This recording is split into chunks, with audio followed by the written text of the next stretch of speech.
Hi there, Chris here from WhichEV, and today I'm with Adam Bond, CEO of AFC Energy. So, Adam, what have you got behind us? What are you launching today? Sure. We're launching an electric vehicle off-grid charging unit. The unit is basically powered by a hydrogen fuel cell, which is part of AFC's technology portfolio.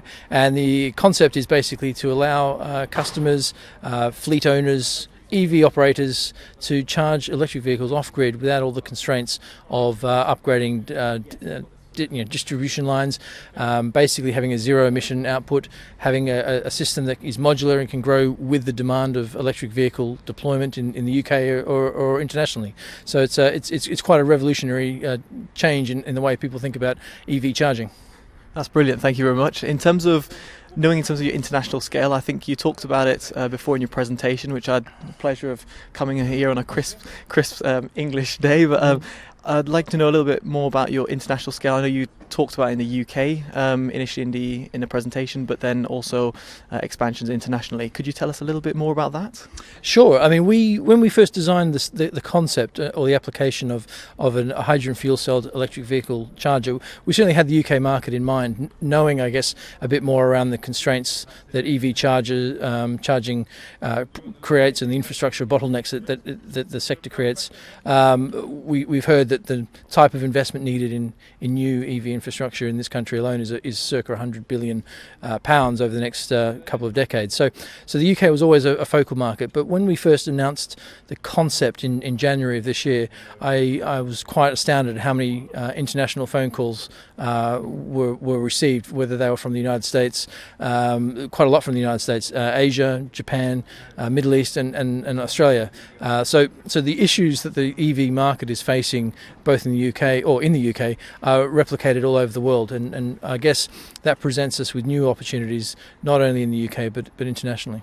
Absolutely, it's nice to see that it's almost on a global scale, not just in the UK. So it's great to see that you've actually seen interest as well from variety of suppliers or manufacturers as well. Now moving into what we've got behind us, some electric vehicles. Yes.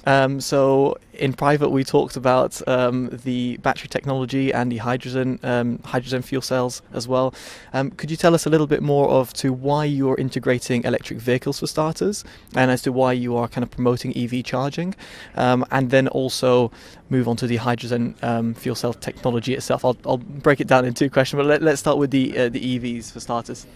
Look, the electric vehicle market is very much on the target list for governments, both in the UK and overseas. And the UK government has set very clear policy agendas, regardless of who gets in the election next week, as to the direction of travel with regards to electrification of transport. And so we see that the exponential growth in EVs in this country creates new opportunities for people that can solve the zero emission off-grid charging solution or challenge, and so that's predominantly why we've focused on electric vehicles at this moment.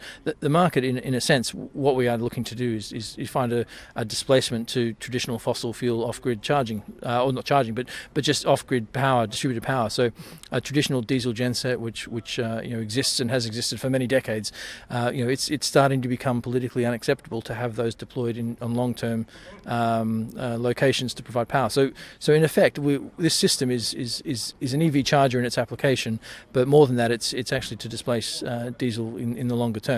So that's partly why we've chosen that market. In terms of the actual integration play, we've at this stage, the utilisation of EV charge points in the UK is variable, depending on whereabouts in the UK you are, depending on various circumstances.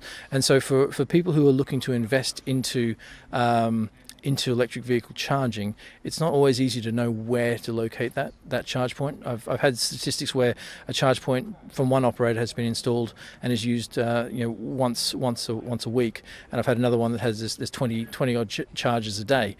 So as an operator, that's a risk you run, and to meet the high demand that we expect from EV charging, you're going to be you as an operator would be asked to invest some substantial money in upgrading of grids, local grids, and so forth. So what we're presenting is effectively a de-risked alternative to someone who doesn't quite know where the charge requirements are going to come from, and by integrating us with a battery, an energy storage solution, we're effectively creating a buffer between the fuel cell and the car, such that you don't need to charge when there's low availability or low utilization of the charge points.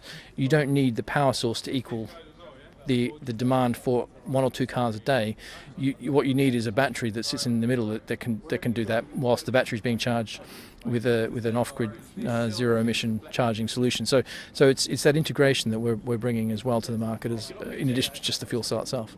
Brilliant, that's great information, thank you very much. Also, in terms of these are consumer vehicles. I know you touched upon commercial vehicles, I think, in your presentation as well, in terms of scalability as well. Could you tell us a little bit more about the commercial side of it as well, and how your technology on your system that you're providing could actually provide commercial units, or so over here in the environment we're in, they could be actually using your solution?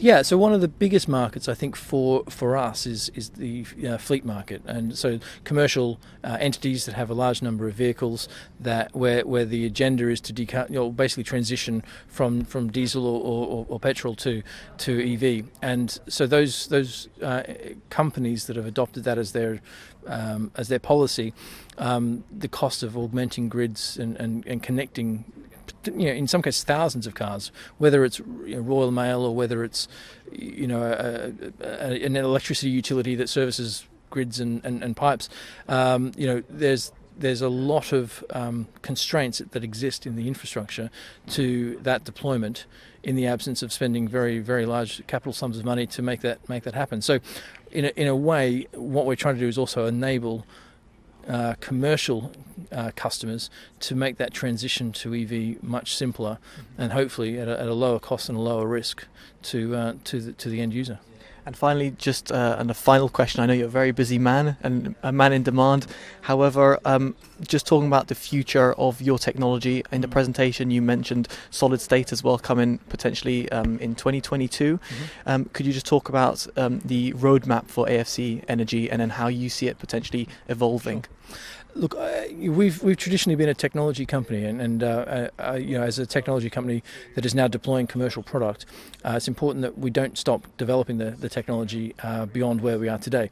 And so, what we have today is a product that can be deployed and commercially deployed to any number of circumstances. But with any EV charging infrastructure, particularly if it's in a car park or somewhere where space has a value, or in space, in central London, a car parking space is worth quite a bit of money, as I'm sure you know. So having a much more higher power dense fuel cell that creates more power for a given space, which may be a car park in size, actually works in favour of the car park owner or operator, or whoever that customer may be. So the high power density fuel cell which we're developing, and we've already achieved a number of the technical milestones and research that we needed to put into it. We've seen the results. The question is now taking some of those results and commercialising that into a system that sits alongside and is complementary to what we have today. But so it's a very, very exciting future, and one that we're very, very pleased to be part of. Fantastic. Well, thank you very much for your time. You have a very busy schedule ahead for today, let alone tomorrow. So thank you very much, and thanks for your time. And thank you guys for also tuning in. So, best of luck, and very cold hands. Thank you very much. Thank you very much. Take care. All the best. Bye-bye. Bye-bye.